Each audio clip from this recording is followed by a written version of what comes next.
The Watchman program. Evangelist and commentator Peter Salemi, bringing you the truth about today's world news in the light of Bible prophecy.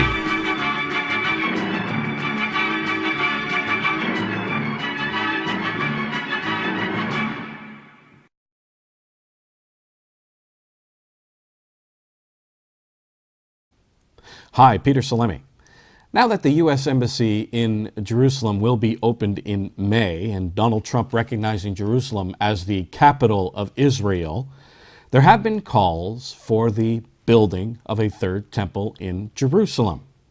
Now that Donald Trump took Jerusalem off the negotiation table when it comes to negotiating peace with the Palestinians, and the Jewish government and the religious Jews in Jerusalem know full well that they got the full backing of the United States government, the U.S. evangelical community, as well as the evangelical community in Canada and other parts of the Western world, and the Jews as well, some of the Jews that are scattered around the world, knowing that they got these people backing them. Well, there's nothing to stop the Israelis from building a third temple. But there is an obstacle, however. And, of course, that obstacle is the Temple Mount, the Dome of the Rock, and the mosque to the south of the Dome of the Rock.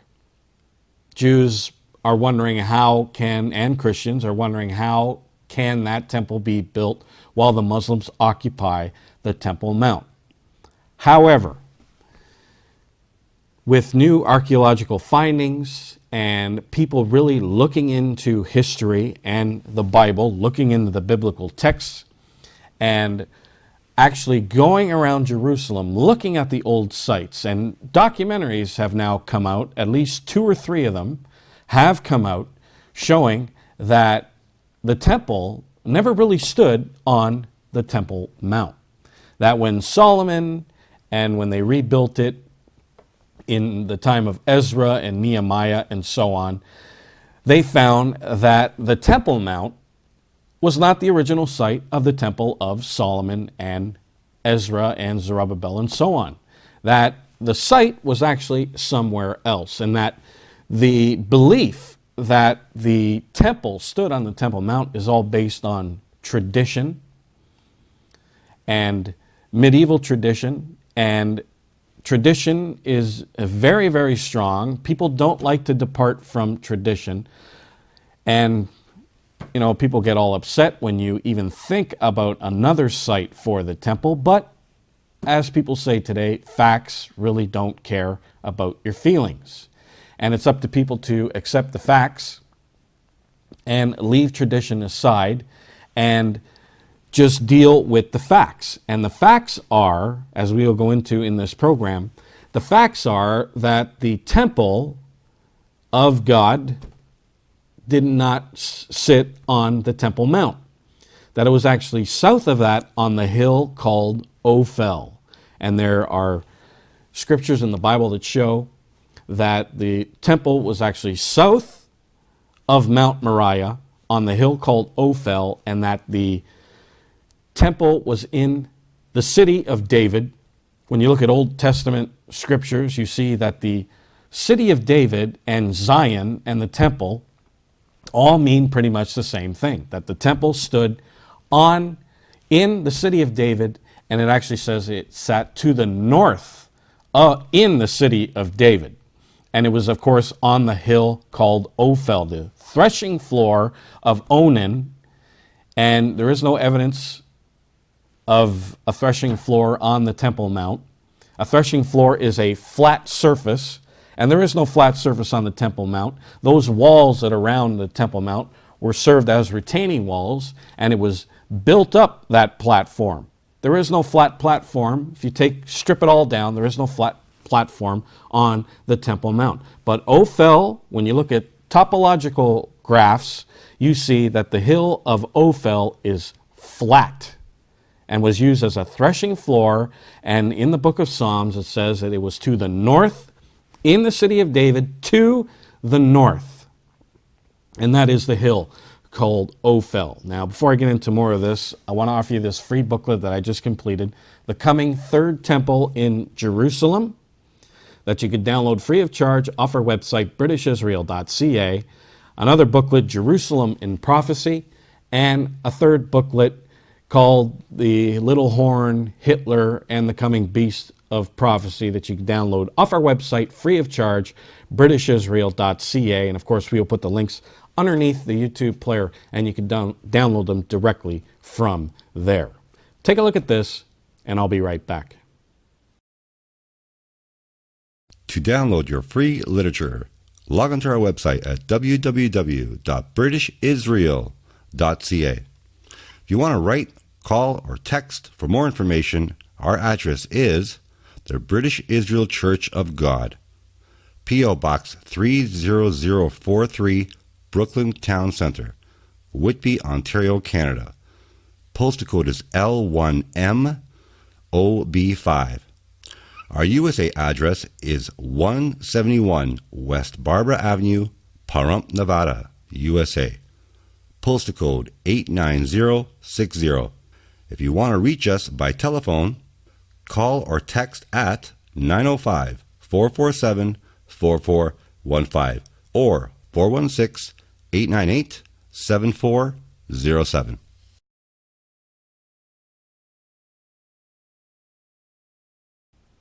So what originally stood on the Temple Mount before the Muslims took it over in the 7th century AD? Well, if you look at the shape of the Temple Mount, you will see that it exactly resembles other Roman forts that you find in Masada, you find up in Germany, in Britain, and other places. It is formed exactly like the old Roman forts. And you will see that when you look into the book of Josephus, you find that the Temple Mount today was actually the old fort called Antonia, where the Romans occupied the high ground. And of course, all the armies would occupy the high ground when they were occupying a foreign power.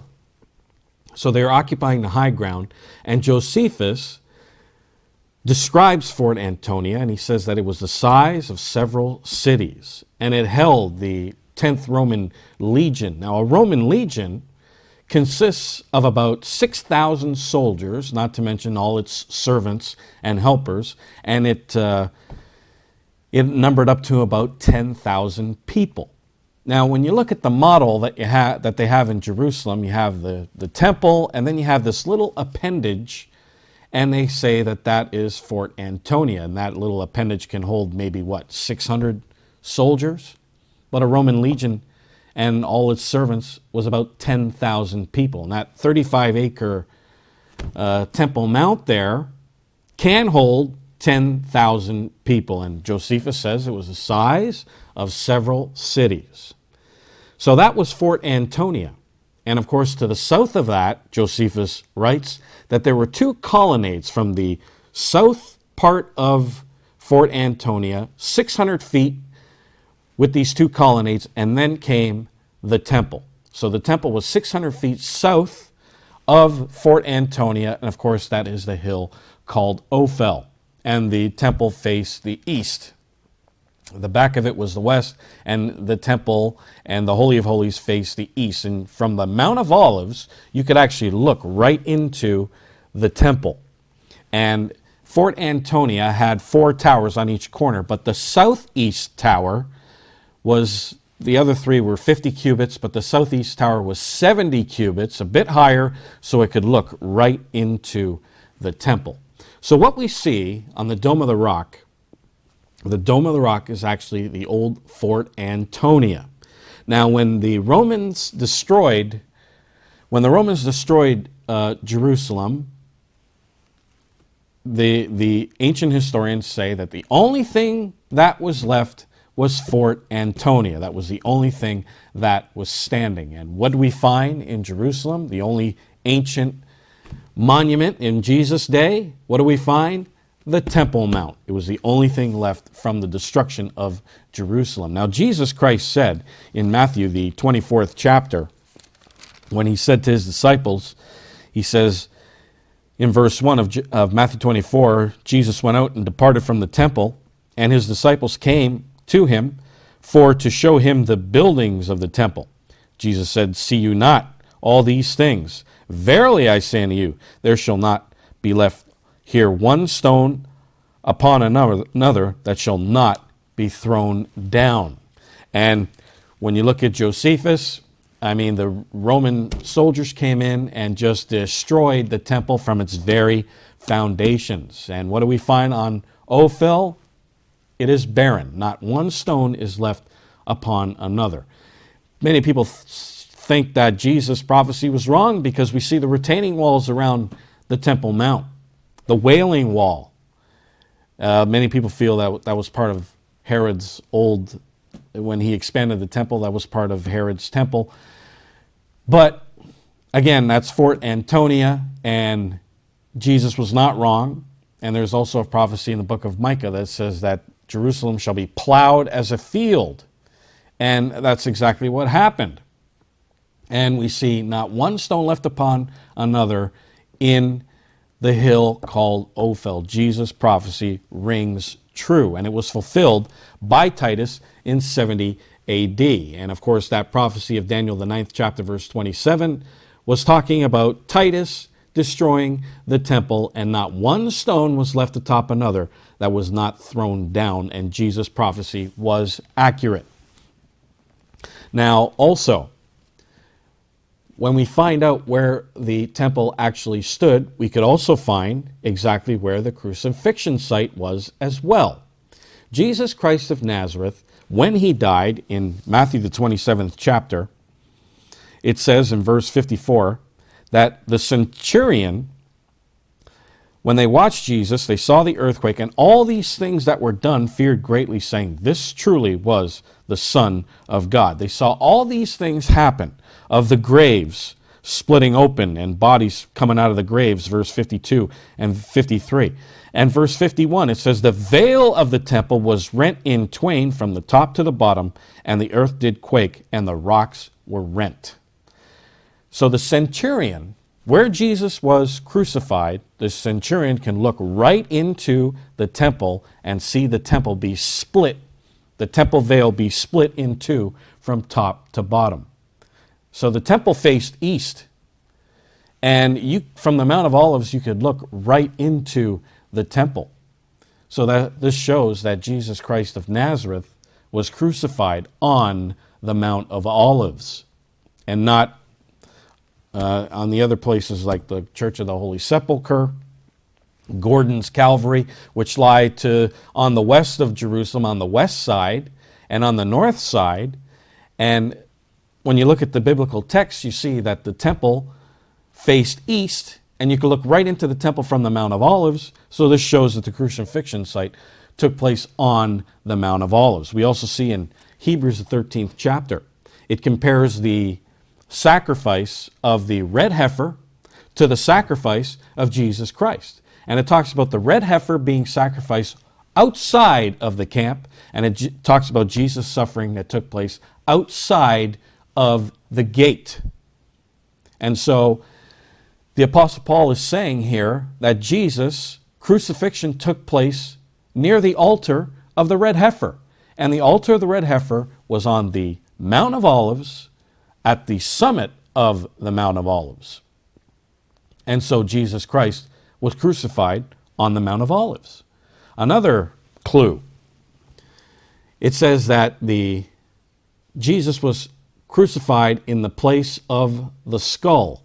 Now, a lot of people think that at Gordon's Calvary there, you see a shape of a skull in the escarpment there, and many people think, well, that's where Jesus was crucified, in the place of the skull.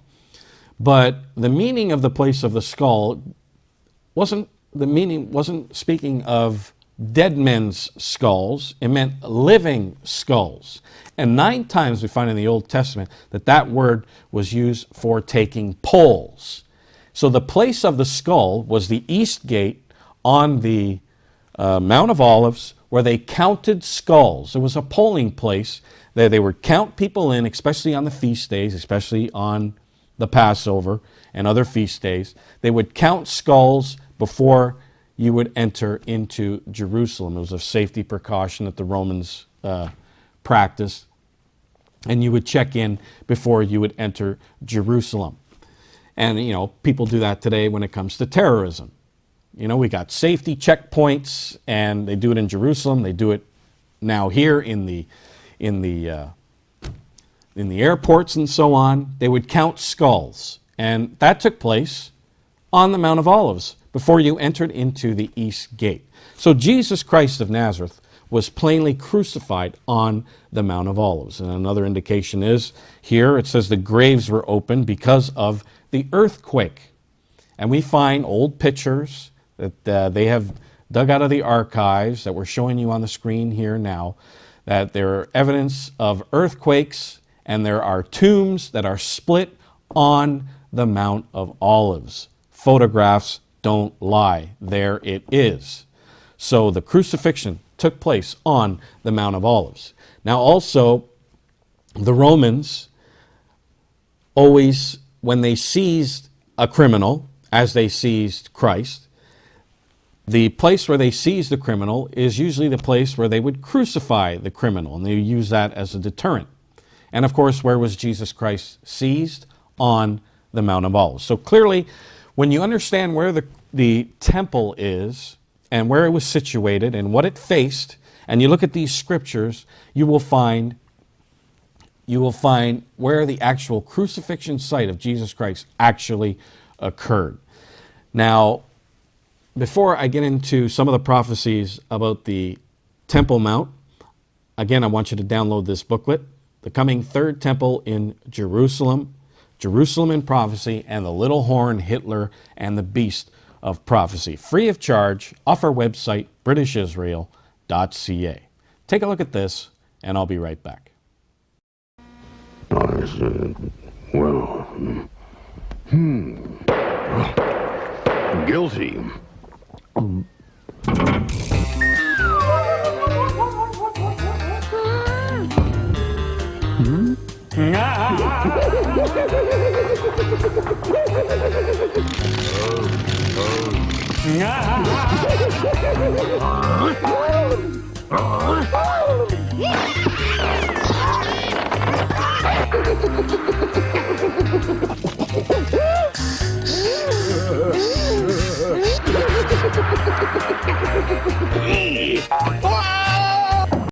Download your free booklet, Is There Really a Hellfire?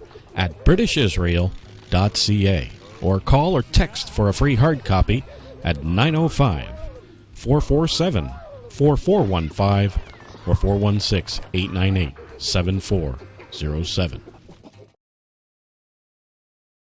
The Great Tribulation is the time of Jacob's trouble, Jeremiah 30, verse 5 and 7. It is a time when all of Israel, all 12 tribes, are going to collapse, and they are going to be taken over by foreign powers. And this Great Tribulation is going to start in Jerusalem. Jerusalem is the powder keg that's going to explode, and that fire, as the book of Ezekiel says, will go unto all the house of Israel.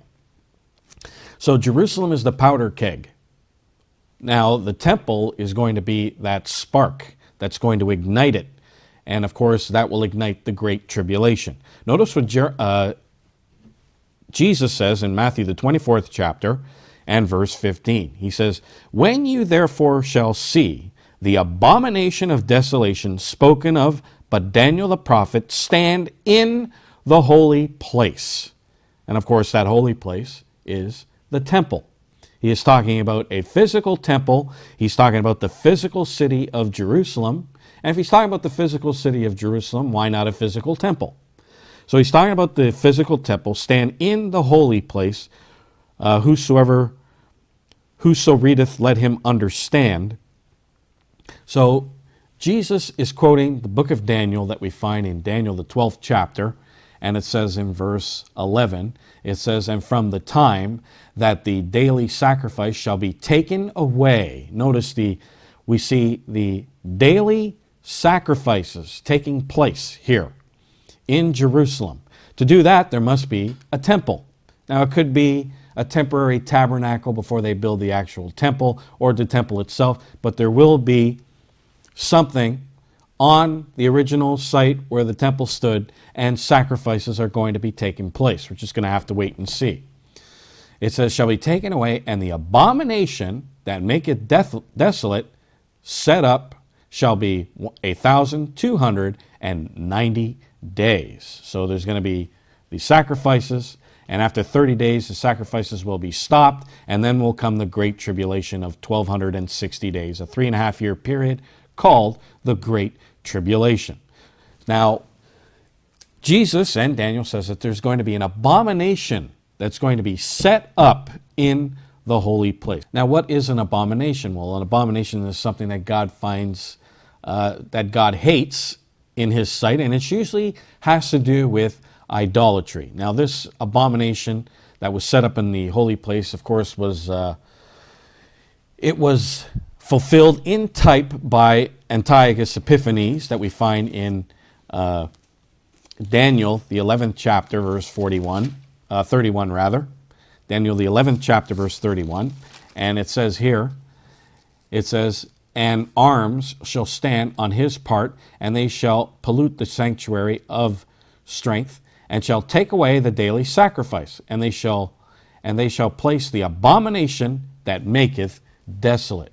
Now that was fulfilled in type by Antiochus Epiphanes, who set up idolatry in the temple of God and sacrifice a pig on God's altar, and of course that made Jerusalem desolate. But if you notice, this is a dual prophecy. In Daniel, the 8th chapter, it speaks of the same event that took place by Antiochus Epiphanes. In verse 12, it says, and the host was given him against the daily sacrifice by reason of transgression, and it cast down the truth to the ground, and it practiced and prospered.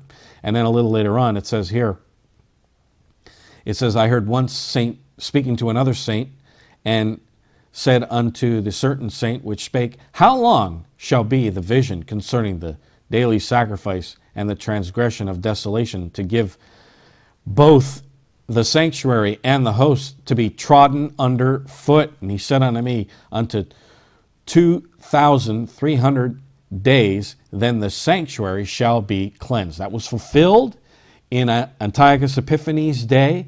But notice verse 17, and it talks about this same vision. It says, O son of man, for at the time of the end shall be the vision.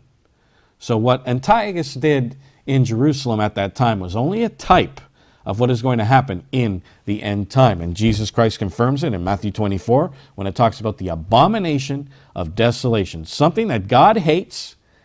Usually idol worship, idol practice is going to be set up in the temple of God, and that is going to cause the great tribulation from it.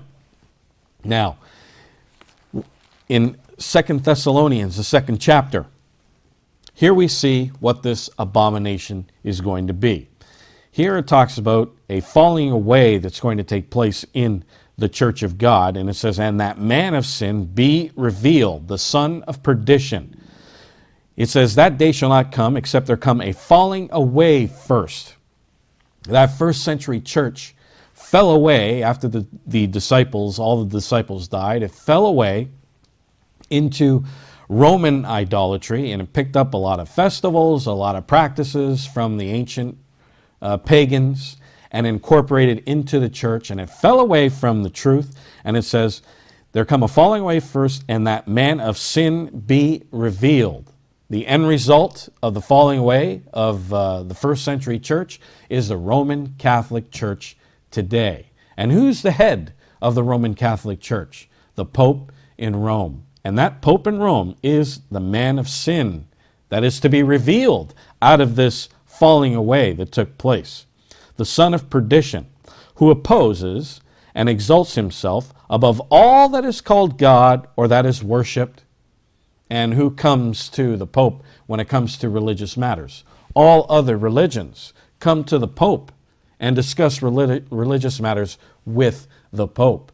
The Pope heads all religions, and he wants to make a huge alliance with Islam, and he wants to reconcile with the Greek Orthodox churches and make the Pope head of it all. So he oppose and exalts himself above all that is called God or that is worship, so that he as God sits in the temple of God, showing himself that he is God. There you have it, the abomination that makes desolate. This little horn. Now, when you read the booklet, The Little Horn, Hitler and the Beast of Prophecy, we show you that the little horn of Daniel the 8th chapter is not the little horn of Daniel the 7th chapter. The little horn of Daniel the 7th chapter is the Pope in Rome, and it stays a little horn. But you read in Daniel the 8th chapter that this little horn, in verse 9, it says, the little horn which waxed exceedingly great. So this little horn starts as a little horn, but then grows and becomes very, very powerful. And this little horn we have identified as the coming beast of prophecy. And this beast, this political leader who heads a 10-nation combine, possibly called the United States of Europe, is going to be a church-state government. And this little horn that grows great is going to set up the Pope in Rome to settle all the religious problems, to homogenize and amalgamate all the religions of the world, and he's going to be the head of it all, as it says that he exalts himself above all that is called God, and that is worship, and that he, as God, sits in the temple of God, showing himself that he is God, the vicar of Christ. And the vicar of Christ means that he represents Christ on earth. And you can't get more abominable than that. Setting himself up in the temple of God, saying he is the vicar of Christ. That is the abomination that makes desolate. Get this free booklet. The Coming Third Temple in Jerusalem, Jerusalem in Prophecy, and The Little Horn, Hitler, and the Beast of Prophecy. Free of charge, off our website, britishisrael.ca. This is Peter Salemi saying goodbye, friends, and I'll see you here next time on the Watchman program.